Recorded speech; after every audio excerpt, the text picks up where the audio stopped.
Number 12, Jami-Lee Ross. Mr Speaker, my question is to the Minister of Revenue and asks, what recent announcements has he made regarding this government's ongoing tax compliance work? Mr Speaker. Honourable Todd McLean. Mr Speaker, yesterday the government announced an extra $132 million for inland revenue to bolster its tax compliance activities and for chasing up unfiled returns. This is on top of a nearly $200 million investment already allocated through budgets 2010 and 2012 for tax compliance and debt collection work.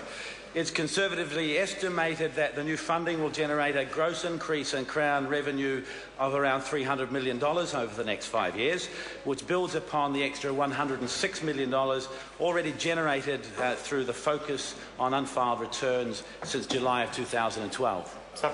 Supplementary question, Jami-Lee Ross. What have been some of the results of the government's investment in tax compliance to date?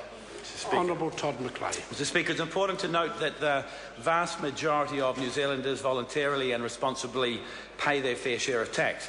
However, the government is determined to catch up with those who don't by going after debt, outstanding returns, hidden economy activities, aggressive tax planning, fraud and property compliance. And the results of this work have been nothing but spectacular. In 2013, Mr Speaker, $45 million additional revenue has been collected through hidden economy tax avoidance initiatives, a return of $5.60 for every $1 invested.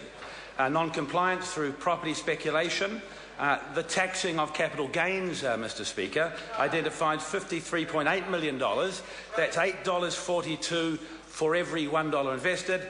And in going after aggressive tax planning, for instance, the use of dodgy leadership trusts, we identified $206 million of discrepancies, a return of $42.90 for every dollar spent. Supplementary question, Jami-Lee Ross. What other reports has he seen regarding this government's focus on people paying their fair share of tax? Speaker. Honourable Todd McLean. Mr Speaker, I've seen reports in the media from the opposition that claim the government has been going easy on tax dodgers while unfairly... Order. We're now straying into an area where that's a media report. It's not official. No ministerial responsibility. That concludes questions for...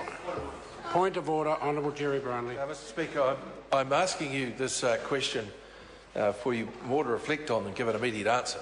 So I've become aware that during the course of the afternoon there has been a disreputable reference made to you via Twitter. Mr Speaker, that tweet had to have been circulated by the person whose account well, the name of the person who owns the account, whilst seated here in the House. Now, sir, clearly if someone stood up and made such a reference, then the whole House would have quite a condemning approach to that being done.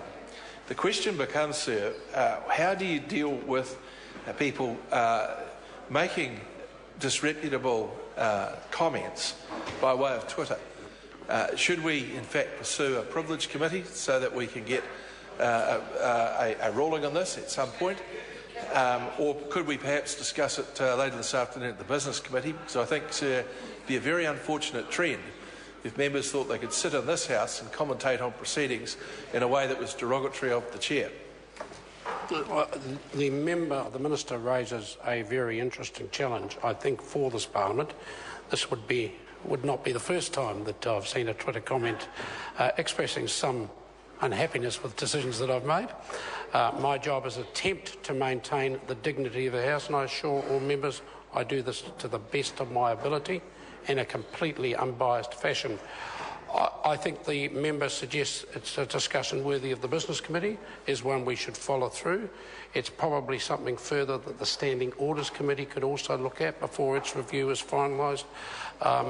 There is a difficulty there in interpretation of the current standing orders and the ability of members here to use relatively modern technology throughout question time. I will give it further consideration. I have received a letter